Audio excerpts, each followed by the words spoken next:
د فاتحه مبارکه سوره چې د قران عظیم شان لومړی سوره ده په مکه معظمه کې را نازله شوې ده او مبارک آیاتونه لري.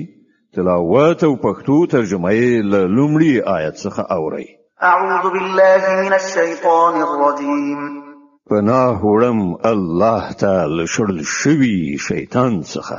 بسم الله الرحمن الرحیم. د الله په نوم چې ډیر زیات مهربان پوره رحم لرونکی دی. الحمد لله رب العالمین.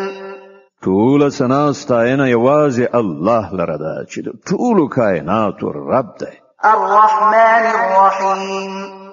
ډیر زیات مهربان پوره رحم لرونکی دی. مالک یوم الدین. د جزا د ورځې مالک دی. إياك نعبد وإياك نستعين اهدنا الصراط المستقيم صراط الذين أنعمت عليهم غير المغضوب عليهم ولا الضالين. مونږ همدا ستا عبادت کوو او همدا ستانه مرسته غواړو.